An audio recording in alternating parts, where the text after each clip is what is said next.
Everybody, welcome back to JK exam cracker. Students, आज हम attempt करेंगे सेट 2 इंग्लिश का 20 questions we will be attempting. And जैसे कि मैंने हमेशा बताया है कि ये इंपॉर्टेंट है जेके एसएसपी के सभी अपकमिंग एग्जाम्स के लिए जिसमें इंग्लिश सेक्शन आपको आना है। ठीक है, 20 क्वेश्चंस हम अटेम्प्ट करेंगे। सिलेबस बिल्कुल सेम है। Let's get started. मेरे साथ साथ आप भी ये क्वेश्चंस अटेम्प्ट कीजिएगा, ट्राई कीजिएगा to give correct answers. So the very first question is based on modals. हमें करेक्ट मोडाल चूज करके फिल करना है ब्लैंक में। I dash memorize all these conditions about tenses. I must memorize, I could, I would और I has to. तो यहाँ पर जो करेक्ट ऑप्शन मार्क होगा वो होगा ऑप्शन ए। जितने भी कंडीशंस हैं टेंस को लेके मुझे सब के सब मेमोराइज करने ही होंगे। एज पर the options this one is correct. ठीक है, आगे देखते हैं। नेक्स्ट अगेन ये सेम क्वेश्चन ही हो गया है। नेक्स्ट देखते हैं। Fill in the blanks with right uses. Again मैंने आपको बताया होमोनियम्स होमोफोन्स, इसके बेसिस पे क्वेश्चन होगा ही एक। तो we have one question here. The dash of the film died of an overdose of dash. तो यहाँ पर ऑप्शंस अगर देखे जाए तो the heroine of the film, और हीरोइन के करेक्ट स्पेलिंग कौन से हैं? ये वाले। ठीक है, मूवी वाली जो हीरोइन है उसके करेक्ट स्पेलिंग है HEROINE। Died of the overdose of heroine, इसकी वजह से ड्रग्स की ओवरडोज की वजह से डेथ हो गया। So this and this, option B is the correct answer. ठीक है, ये वाला आंसर नहीं आएगा। उसके बाद हमारे पास दो ऑप्शंस और हैं, इल्यूजन एंड एल्यूजन। तो एक बार समझ लेते हैं एल्यूजन और इल्यूजन में क्या डिफरेंस होता है। अगर आपको ये ऑप्शंस आ जाए एग्जाम में तो आपको पता होने चाहिए। इल्यूजन का मतलब होता है स्टूडेंट्स फैंटम हम कह सकते हैं। ठीक है, एक समथिंग अनरियल, मतलब कोई ऐसा विजन, ऐसा व्यू जो रियलिटी नहीं है, भ्रम जिसे हम कहते हैं। ठीक है, और एक होता है एल्यूजन जो ए से शुरू होता है। एल्यूजन का मतलब होता है इम्प्लीकेशन, मतलब किसी चीज को रेफरेंस देते हुए। समझ गए? आगे बढ़ते हैं। From the given alternatives, choose the one that best expresses the meaning of the idiom. हमारे पास idiom क्या है? Hot potato, a very common. Generally hot potato का मतलब क्या होता है? एक ऐसा issue या कोई ऐसी बातचीत जो काफ़ी ज़्यादा अभी popular हो, burning issue हो, right? अब from the options अगर हम लोग देखें, be happy when a person leaves नहीं हो सकता, instantly good idea और plan भी नहीं हो सकता। It means something that is hard और टेरिबल टू हैंडल, मतलब कुछ ऐसा जो टेरिबल हो, मतलब मुश्किल हो जाए संभालना। ठीक है, कोई भी ऐसा इशू। तो इसीलिए हमारे पास option B will be the correct one. Then we have next question based on preposition. देखिए, Rishi has been struggling dash injuries since 2016। Struggling under injuries, for, to और with. Struggling with injuries will be the correct one. So option D. बिल्कुल आसान questions हैं। Next question है, हमें opposite बताना है। Word कौन सा है? सब्सटैंशियल। सबसे पहले अपोजिट बताने के लिए ऑब्वियसली हमें सब्सटैंशियल का मतलब पता होना चाहिए। सब्सटैंशियल का मतलब होता है something that matters, something of value, कुछ ऐसा जो मैटर करता है, इंपॉर्टेंट है, सिग्निफिकेंट है, वैल्यू रखता है। ठीक है, हम कह सकते हैं समथिंग सॉलिड, समथिंग स्ट्रॉन्ग, बहुत सारे ऑप्शन, समथिंग कंसीडरेबल, जिसे कंसीडर करना ज़रूरी है। तो ये तीनों क्या हो गए इसके मीनिंग्स? Similar words. अपोजिट क्या आ गया यहाँ पर? ब्रोकन। ऑप्शन ए आपका आंसर होगा। नेक्स्ट देखते हैं।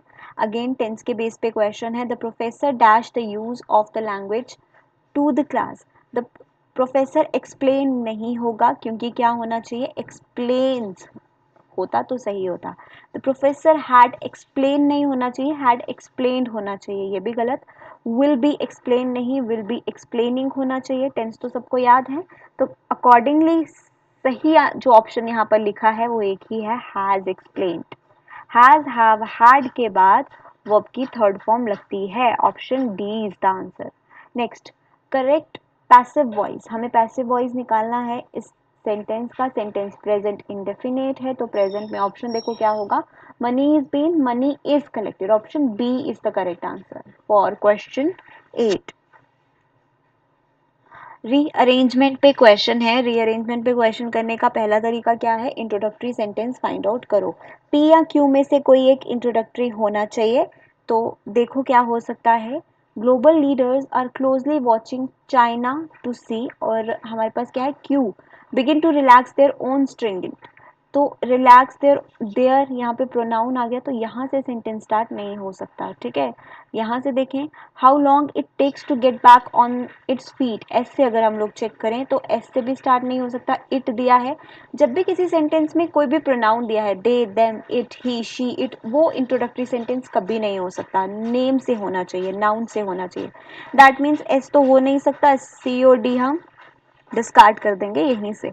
अब देखते हैं, पी से स्टार्ट हो रहा है, तो चलिए बनाइए सीक्वेंस, क्या बनना चाहिए यहाँ पर।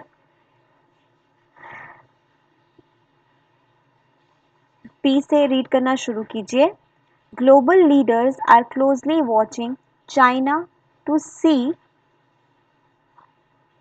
How long it takes to get back on its feet, पहले क्या आएगा पी, फिर आएगा S, as they begin to relax their own stringent antivirus measures and reboot their economics. क्या बोला गया है, ग्लोबल लीडर्स चाइना को बहुत ध्यान से क्लोजली वॉच कर रहे हैं और ये देख रहे हैं कि कितना टाइम लगता है उसे वापस अपनी जगह पे आने पे, क्योंकि वो अपना एंटीवायरस मेजर और को रिलैक्स करने की कोशिश में है और अपनी इकोनॉमिक्स को रिबूट करने की भी कोशिश में है। So option B is the correct answer.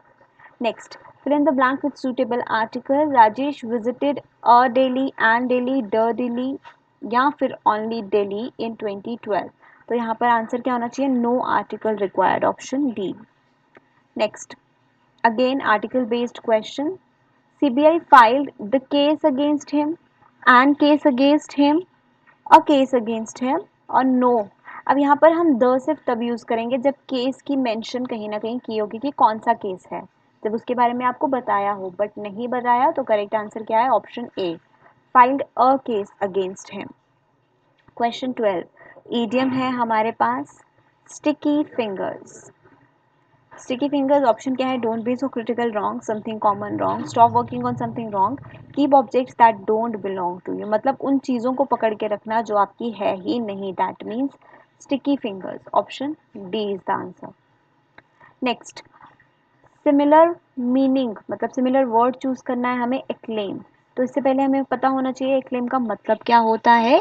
Acclaim का मतलब होता है किसी की तारीफ करना, किसी को ऑनर करना, अपलॉड, किसी को प्रेज करना, ठीक है, ये होता है हमारे पास एक्लेम का मतलब। तो फ्रॉम द ऑप्शंस हमारे पास सिर्फ एक ही वर्ड है, ऑनर, जो सिमिलर मीनिंग रखता है, ऑप्शन डी।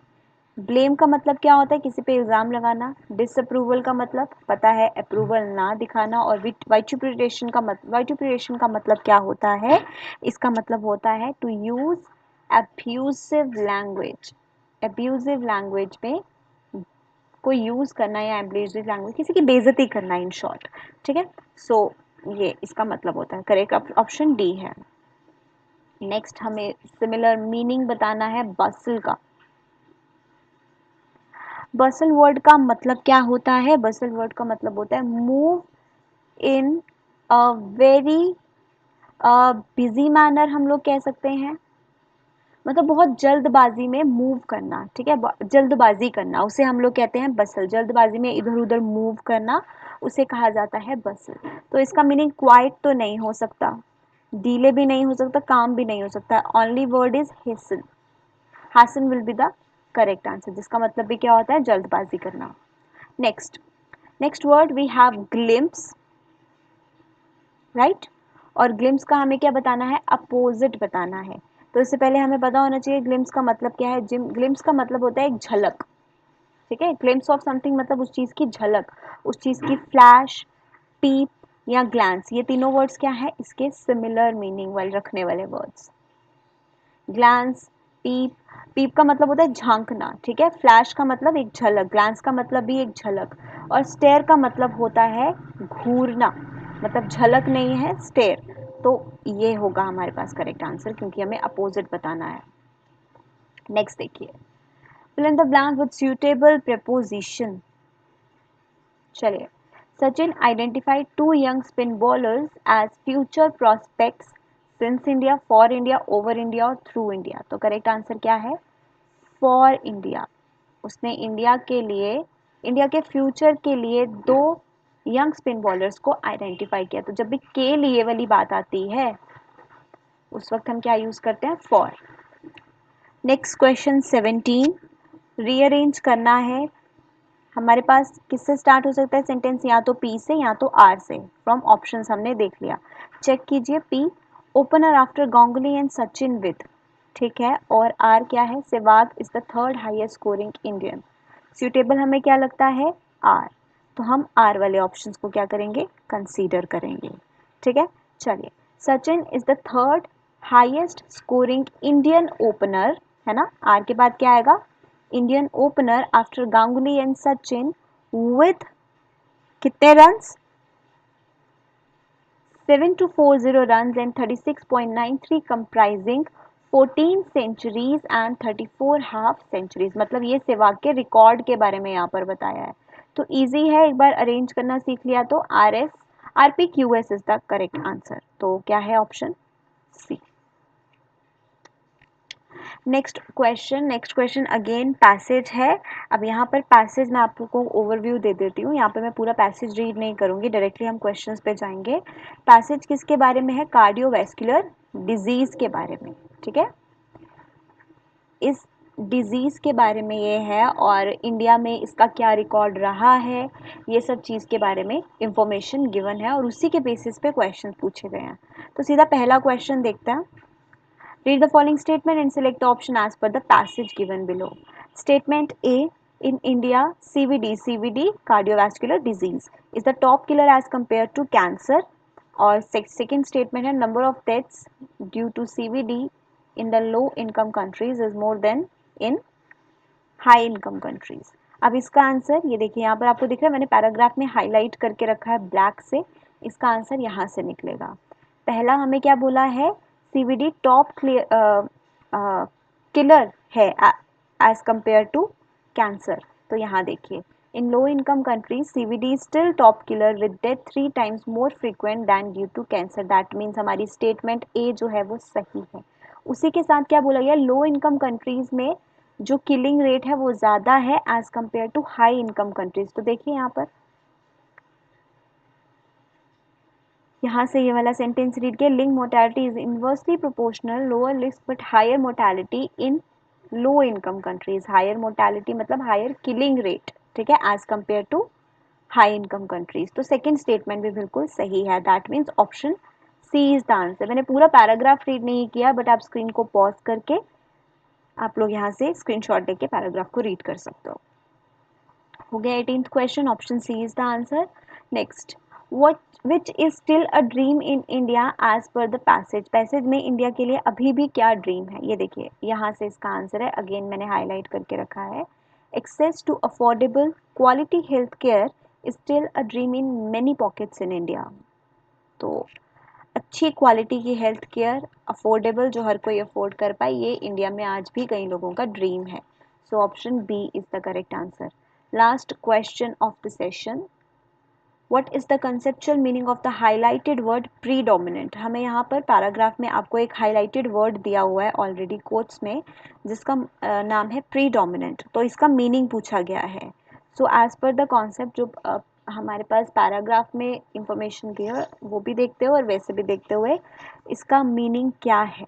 प्रीडोमिनेंट का मतलब होता है समथिंग ऑफ सिग्निफिकेंस, कुछ इम्पोर्टेंट जो बाकी चीज़ों के ऊपर ज़्यादा है, मतलब बाकी चीज़ों से ज़्यादा इंपॉर्टेंस रखता है। प्री मतलब पहले, डोमिनेंट मतलब, ठीक है, तो जो बाकी की चीज़ों से पहले इंपॉर्टेंस रखता है उसका मतलब होता है pre dominant. Casual, trivial, inferior. Casual मतलब आम, ट्रिवियल मतलब बहुत small importance, something of small importance. Inferior का मतलब आप समझते हैं of not much good quality, ठीक है। सो ए बी सी हमारे पास गलत हो जाएंगे, option D is the correct answer. All right, with this we are done with the set 2। हमारा सेट 2 खत्म हुआ है, जल्दी हम लोग मिलेंगे with set 3। All the very best, bye bye.